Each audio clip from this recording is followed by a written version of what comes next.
So I'm Nicole Ammon, a licensed professional clinical counselor and the manager of integrated care initiatives at Neomed in the Department of Psychiatry. I am a counselor with a supervision designation, so I'm going to talk about supervision today, although not just strictly clinical supervision, kind of supervision across the board, but it is nice to be able to get our supervision CEs in ways other than, at the last minute on, whatever platform we do, when we need something at the very last minute, if you're anything like me. So for today, I'm going to talk about different types of supervision, examine some similarities between supportive and restorative supervision models, and describe restorative supervision strategies and benefits of using such a model and whether or not those strategies might be helpful in reducing burnout. So according to Merriam-Webster, supervision is the action, process, or occupation of supervising. Critical watching and directing activities such as course of action. In healthcare, there's many types of supervision and many aspects of supervision. Administrative supervision cuts across many professional roles. Everyone has a boss, and part of managerial functions are to accept responsibility for the supervisee's adherence to professional and ethical standards of both your organization and the job or profession as a whole. Educational supervision is directed towards the educational development of the supervisee, and the primary goal is for the supervisee to learn from the supervisor. The supervisor providing feedback or direction to the supervisee so that they can become increasingly competent in their profession. So Wellbank and Hatton describe clinical supervision as a formal process of professional support central to the role of learning, which promotes self-assessment, analytical and reflexive skill building. It can also support individual practitioners to develop knowledge and competence, assuming responsibility for their own practice and enhancing client protection and safety in complex situations. Ohio has very specific definitions of supervision for counselors and social workers, where training supervision is those for new to the field or developing new competency. And oddly, work supervision and clinical supervision are defined nearly identically. They're both defined as the quantitative and qualitative evaluation of the supervisee's performance, professional guidance, approval of the supervisee's intervention plans and their implementation, assumption of responsibility for the welfare of the supervisee's clients, and assurance that the supervisee functions within the limits of their license. And for chemical dependency clinicians, clinical supervision is defined as the organized intentional process that ensures client welfare, supervisee development, and adherence to ethical and legal standards. So cutting across kind of all of these types of supervision is supportive supervision. So supportive supervision was originally conceptualized to encourage personal adjustment to unavoidable stressors in the workplace. So building coping strategies through supportive working alliance. In this type of supervision, these supervisors empathetic, encouraging, and available and approachable. They communicate confidence in the supervisee and offer emotional support. And you can find this type of supportive supervision in both formal and informal supervision situations. This type of supervision can be invaluable, especially when working in resource-limited areas and systems, as it provides practical and psychological support to help process and carry the demands of clinical practice. Restorative supervision it's really an expansion of that supportive supervision model. So it was developed as a solution to the emotional demands being placed on the range of health professionals.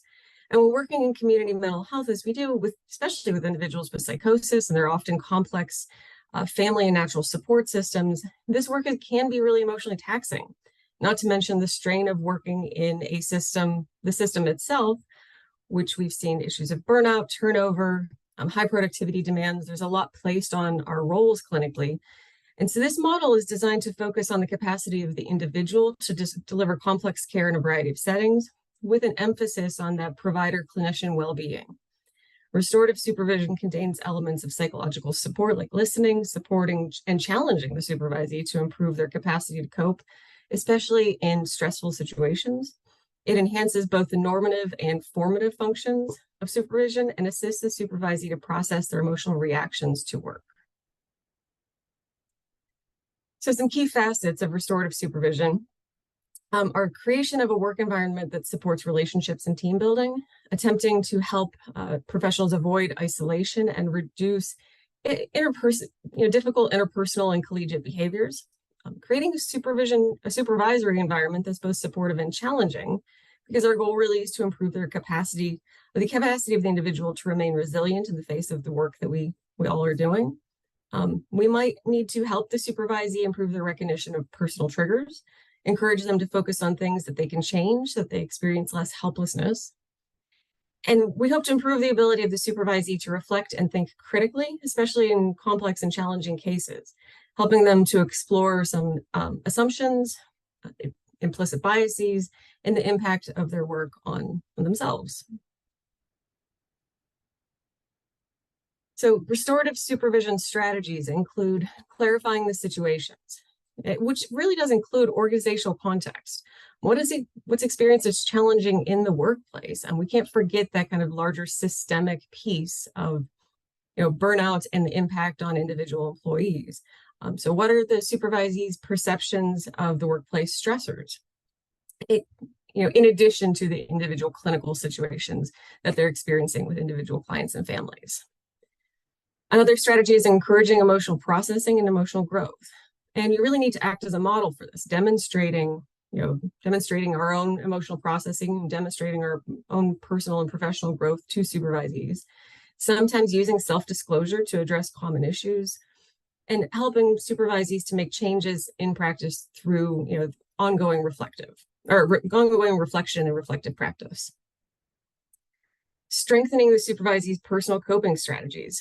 So facilitating a reflective stance in supervision, identifying personal triggers and negative reactions, negative emotions to certain situations, and then talking through them, developing some adaptive coping, which can enhance the supervisor's sense of self-efficacy and well-being. A couple other strategies include boosting morale, motivation, and job satisfaction. So we want to be strengths-based. We want to build competence before addressing problems and deficiencies, and kind of that start positive, address something that's negative, and end positive. Increasing the supervisee's sense of control within the supervision process, encouraging their engagement, asking for feedback, and being receptive to the feedback that they provide. And sometimes this is about being flexible and available. Supervisees really need to know that they have access to you, that your door is open, and that you'll prioritize them unless you absolutely can't at that moment. But really being just accessible goes so far. And then encouraging and kind of leaning into social support beyond just yourself. So psychological safety is critical amongst healthcare teams. It's critical amongst supervisors and supervisees. The supervisors also benefit from this social support. So trying to build an environment where everybody has some sense of psychological safety and social support within the workplace is going to be very beneficial. So why offer supportive or restorative supervision? Well, because it can help not only us, but them quite a bit. Supervision in its varying forms has been shown to be effective in increasing job satisfaction or not. It can reduce stress and burnout and improve the quality of care. Similarly, supervision that provides good social support or assists supervisees in accessing social support can foster positive workplace adjustments. And having that good support network at work is a key factor in addressing issues of stress, burnout, and you can see this within stress, burnout, and trauma research. Supportive clinical supervision provides peer support, encourages the exchange of ideas, and reflects on daily practice. It gives space to express concerns about patients, the workplace, the organization, maybe even the system, and supports self-awareness.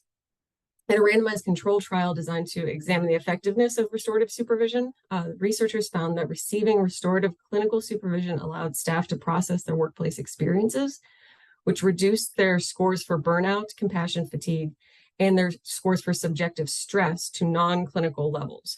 So really bringing those scores down, thus allowing the staff members to be more effective in their day-to-day workplace activities. The process also improved compassion satisfaction scores, which can positively impact patient care.